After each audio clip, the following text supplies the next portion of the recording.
ভাইয়ের মিল নাই, এখন আছে কি আছে না? ভাইয়ের বোনে মিল নাই, বাপে পুতে মিল নাই। ঈদ যা সাম যা বাপে পুতের দাওয়াত দে না, পুতো বাপের দাওয়াত দেওয়া খাওয়া না, আছে কি আছে না? আমাদের সমাজে এমন এমন আছে ভাই ভাইয়ের মধ্যে এমন দ্বন্দ্ব, বিয়া শাদী সেবতের মধ্যে দাওয়াত দিত না, আর উল্টা করে যদি দাওয়াত দেশ তাহলে আমি কিন্তু নাই। এবার আছে কি আছে না? আরে আসিনি আমাদের সমাজে। আত্মীয়তা বন্ধন সম্পর্ক বজায় রাখা এটা ইসলামের মধ্যে অত্যন্ত গুরুত্বপূর্ণ একটা বিষয়। এই খাদিজা রাদিয়াল্লাহু তাআলা আনহা নবীকে সান্তনা দিয়ে, ইয়া রাসূলুল্লাহ ইয়া হাবিবাল্লাহ ইন্নাকা লাতাসিলুর রাহিমা।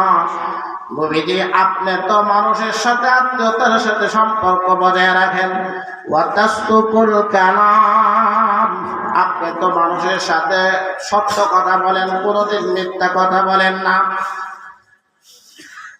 আপনি মেহমানদারি করেন, আপনি ইতি অসহায় দুর্বলদের সহায়তা করেন, আপনি হকের পক্ষে কথা বলেন। এই জাতীয় গুণাবলী আল্লাহর নবীর বর্ণনা করে করে খাদিজা আল্লাহর নবীকে সান্ত্বনা দিয়ে নবীজি, আপনি কোনো টেনশন করবেন না, আপনার যে গুণ আছে আল্লাহ তার কোনো ক্ষতি করবে না। সুবহানাল্লাহ। এই যে ওহির একটা বুঝা আল্লাহ রাব্বুল আলামিন ফরমান, ওয়া ওয়াদানা আনকা বিযরাক, নবীজি আমি আল্লাহ রাব্বুল আলামিন ওহির এই বুঝাটা আপনার উপর থেকে সরায় দিয়েছি। আল্লাযী আনকাযা যাহরাক, যে উহির বুঝার আপনার জন্য অতি কষ্টকর ছিল, যে উহির কারণে আপনার কমর পর্যন্ত নিচে দিয়ে লইয়া যাইত। এক ব্যাখ্যা হবে। 2 নাম্বার ব্যাখ্যা হলো বুঝাটা কি ছিল। দ্বিতীয় ব্যাখ্যা হলো বুঝাটা ছিল দাওয়াতের বুঝা। কিসের বুঝা? দাওয়াতের বুঝা। নবীজি রাহমাতুল আলামিনের কাছে যখন আল্লাহ কোরআন নাযিল করলেন, আল্লাহ নবী টেনশনে পড়ে গেলেন, হায়রে আমার তো এই মক্কার জমিনে মাও নাই, বাপও নাই, দাদাও নাই, আপন বলতে কেউ নাই। আমার কাছে যে আল্লাহ তাআলা আমার উপরে এত বড় একটা বিশাল দায়িত্ব সারা বিশ্বের নবী বানায়া পাঠিয়েছেন, আমি আমার এই দায়িত্বটা পালন করতে পারবো কি পারবো না, এই একটা বোঝা আর নবীর টেনশন ছিল বিরাজমান। আল্লাহ রাব্বুল আলামিন চাইতে নবীজি, আমি এই বোঝাটাও আপনার থেকে আমি দূরে সরাই দিয়েছি। কিভাবে দূরে সরাইলেন? বিশ্ব নবী রাহমাতুল লিল আলামিন, দু জাহানের বাদশা, তিনি যখন মক্কা থেকে যখন হিজরত করে আসে, তখন আবু বকর সিদ্দিক সারা নবীর সাথে আর কেউ ছিল না। একমাত্র আবু বকর সিদ্দিক রাদিয়াল্লাহু তাআলা আনহুকে নিয়ে নবীজি হিজরত করে মক্কা থেকে মদিনাতে আসেন। নবীর পক্ষে কোনো লোক নাই, সারা নবীর মানুষ নবীর বিরুদ্ধাচরণ করে, এমনকি নিজের আপন চাচা পর্যন্ত নবীর বিরুদ্ধে দাঁড়ায় গেছে। রক্ত বংশের লোকজন যারা ছিল তারা সকলেই বিশ্ব নবী রাহমাতুল লিল আলামিনের বিরুদ্ধাচরণ করে। তাই নবীর বড় টেনশন, হাইরে কি করে আমি দিনের দাওয়াত মানুষের কাছে পৌঁছাইব, এই ওহীর পয়গাম কিভাবে আমি মানুষের কাছে পৌঁছাইব। আল্লাহ তো আমাকে একটা দায়িত্ব দিয়েছে। আল্লাহ পাক রব্বুল আলামিন বলেন, নবীজি এই দায়িত্বের বোঝাটা আমি আপনার উপর থেকে সরাইয়া দিয়েছি। সুবহানাল্লাহ। কেমনে সরাইছে? নবীজি রাহমাতুল লিল আলামিন মক্কা থেকে যখন মদিনাতে যায়, তখন শুধু হযরত আবু বকর সিদ্দিক ছাড়া সাথী বলতে আর কেউ নাই। কিন্তু 8 বছরের মধ্যে বিশ্ব নবী রাহমাতুল লিল আলামিন তিনি যখন মক্কাতে যখন ফাতে মক্কা যখন হলো, মক্কা বিজয় যখন হয়ে গেল, মক্কা বিজয়ের দিন বিশ্ব নবী রাহমাতুল লিল আলামিন 10,000 সাহাবায়ে কেরামের একটা বিশাল জমাত নিয়ে নবীজি মক্কাতুল মুকাররমায় প্রবেশ করেছিলেন। সুবহানাল্লাহ। পরবর্তী 2 বছরে বিশ্বনবী রাহমাতুল লিল আলামিনের আখলাক দেখে, নবীর চরিত্র দেখে মক্কা মদিনার লোকজন দলে দলে দলে দলে ইসলামের মধ্যে প্রবেশ করতে শুরু করেছে। এমনকি বিশ্ব নবী রাহমাতাল লিল আলামিনের 10ম বৎসরে গিয়া হজ্জাতুল বিদায় হজের সময় বিশ্ব নবী রাহমাতাল লিল আলামিন ১৬ লক্ষ সাহাবায়ে কেরামের একটা বিশাল জামাত নবী প্রতিষ্ঠিত করেছিলেন। সুবহানাল্লাহ। আল্লাহ রাব্বুল আলামিন ওই কথাটা স্মরণ করে নবীজিকে ফরমান ওয়া ওয়াদানা আনকা বিযরাক আল্লাযী আনকাযা যাহরাক। নবীজি আপনার উপর থেকে আমি বোঝাটাকে সরাইয়া দিয়েছি, যেই বোঝা আপনার জন্য অতি কষ্টের বিষয় ছিল। 2 নাম্বার ব্যাখ্যা। 3 নাম্বার হলো আল্লাহ নবীর কাছে যখন ওহী নাযিল হতেছিল, হঠাৎ করে আল্লাহর পক্ষ থেকে ওহী আসা বন্ধ হয়ে গেছে। এখন ওহী যখন বন্ধ হয়ে গেল, নবীর উপরে বিরাট বড় একটা চাপ পড়ে গেছে। হায়রে, কেন ওহী বন্ধ হয়ে গেল? নবী যখন টেনশন করে কোন কারণে আল্লাহ তাআলা ওহী বন্ধ করেছিলেন, মুহাদ্দিসিনে কেরাম বলেন যে ওহী বন্ধ হওয়ার কারণটা ছিল প্রথম যখন নবীর কাছে ওহী নাযিল হতে শুরু করেছে, আল্লাহ নবীর অনেক কষ্ট হয়ে গেল।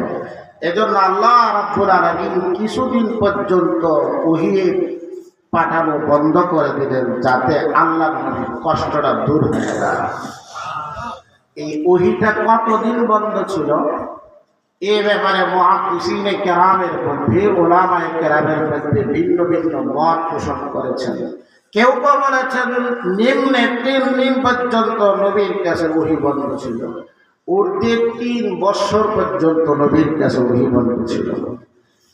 এভাবে কোন মুহাদ্দিসিনে কেরাম বলেন যে 2.5 বছর, 2 বছর, কেউ বলেন 5.5 মাস পর্যন্ত নবীর কাছে ওহী আসা বন্ধ ছিল। এই যে নবীর কাছে ওহী আসাটা বন্ধ হয়ে গেছে, এই বন্ধ হওয়ার কারণে নবীজির কাছে এটা বিশাল বড় একটা ভারী একটা বোঝা মনে হতো। আল্লাহ এবার আমার প্রতি অসন্তুষ্ট হয়ে গেছে। আল্লাহ রাব্বুল আলামিন বিশ্ব নবী রাহমাতাল লিল আলামিনের কাছে আবার দ্বিতীয়বার ওহী নাযিল করেন। যখন নবীর কাছে ওহী বন্ধ ছিল, মা আয়েশা সিদ্দিকা রাদিয়াল্লাহু তাআলা আনহা ফরমান, বিশ্বনবী রাহমাতাল লিল আলামিনের কাছে যখন ওহী আসা বন্ধ হয়ে গেছে, আল্লাহর নবীর মধ্যে টেনশন বিরাজ করতেছে। নবীর কাছে বড় কষ্ট মনে হইতে যায়, কেন ওহী বন্ধ হয়ে গেছে। বিশ্ব মা আয়েশা রাদিয়াল্লাহু তাআলা আনহা বলেন, বিশ্বনবী রাহমাতাল লিল আলামিন তিনি পাহাড়ের চূড়াতে গিয়া নবীজি এমন একটা অবস্থা হতো যে নবী আত্মহত্যা করে দুনিয়ার থেকে বিদায় হয়ে যাবে। যেহেতু ইসলামের মধ্যে আত্মহত্যা নিষেধের জন্য আল্লাহ নবী তিনি আত্মহত্যা করেননি। আল্লাহ নবী রাহমাতাল লিল আলামিনের কাছে ওহী বন্ধ হওয়ার পরে নবীজি টেনশনে করে কখনো কখনো তিনি পাহাড়ের উপরে উঠে নিজকে নিচে ফেলে তিনি আত্মহত্যা করে ইন্তেকাল করার জন্য উপক্রম হয়ে গেছে। যখন নবীজি রাহমাতাল লিল আলামিন তিনি যখন পাহাড়ের উপর থেকে নিচে পড়ে যাবেন, এই মুহূর্তে হযরত জিবরাইল আলাইহিস সালাতু ওয়াস সালাম নবীর সামনে এসে হাজির হন। আল্লাহ নবী রাহমাতাল লিল আলামিনকে ডেকে বলতেন, ইয়া রাসূলুল্লাহ, ইয়া হাবিবাল্লাহ, নবীজি গো, আপনি কোনো টেনশন করবেন না, আল্লাহ রাব্বুল আলামিন আপনার কোনো ক্ষতি করবে না। উচিরে আল্লাহর পক্ষ থেকে আপনার কাছে ওহী চলে আসবে।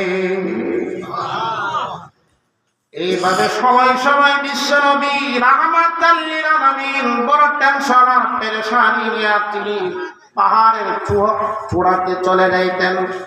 নিজকে দুনিয়ার থেকে বিদায় করে দেবে। এভাবে যখনই যা তখনই জিবরাইল এসে সামনে দাঁড়ায় যা, আল্লাহ নবী রাহমাতাল লিল আলামিন আত্মহত্যা থেকে তিনি বেঁচে যান। এই বোঝাটা সম্পর্কে আল্লাহ রাব্বুল আলামিন ফরমান, وَوَضَعْنَا عَنكَ وِزْرَكَ الَّذِي أَنقَضَ ظَهْرَكَ। আল্লাহ বলেন নবীজি আমি ওহী নাজিলের মাধ্যমে এই টেনশন আর পেরেশানিটা আমি আল্লাহ দূর করে দিছি। যেই পেরেশানির কারণে আপনার কোমর পর্যন্ত ঝুঁকে যেত নবীজি এই বোঝাটা আপনার কাছ থেকে আমি দূরে সরাই দিছি। এটা আল্লাহ দেওয়া নিয়ামত কি নিয়ামত না? নিয়ামত। এই 2 নম্বর নিয়ামতের কথা আল্লাহ রাব্বুল আলামিন মুহাদ্দিসিনে কেরাম 4 নম্বর কারণ বর্ণনা করেন বোঝা হলো ইস্তেকামাতের বোঝা। নবীর উপরে কোরআন নাযিল হইছে, আইরে নবী যদি আমার ইস্তেকামাতের উপরে অটল অবিচল অনড় হয়ে আবার না থাকতে পারে, কোনো কারণে আমার পা পিছলিয়ে না, এই জন্য নবীজি তিনি বড় টেনশন করতেন। এটা একটা বোঝা ছিল নবী। হযরত আবু বকর সিদ্দিক রাদিয়াল্লাহু তাআলা আনহু তিনি নবীজিকে বলেন, ইয়া রাসূলুল্লাহ কাদ শিবতা, নবীজি আপনি বি বুড়া হয়ে গেছেন, মাথার চুল দাড়ি মুবারক পেকে যাইতেছে। আল্লাহ নবী রাহমাতাল লিল আলামিন আবু বকর সিদ্দিককে বলে, শাইয়াবাতিনি আল-উদ ওয়াল মুরসালাত ওয়াল ওয়াকিআত আম্মা ইয়াতাসাআলুন ওয়ান নাজিআত ওয়া ইদাশ শামসু কুব্বিরাত। জোরে জোরে বলি সুবহানাল্লাহ, আরো জোরে বলি আল্লাহু আকবার। আল্লাহু আকবার। আবু বকর বলেন, ইয়া রাসূলুল্লাহ আপনি যে বুড়ো হয়ে যাইতেছেন না? নবীজি বলেন, শাইয়াবাতিনি আল-হুদ, সূরা হুদ আমাকে বুড়া বানাইয়া দিয়েছে, সূরা মুরসালাত আমাকে বুড়া বানাইয়া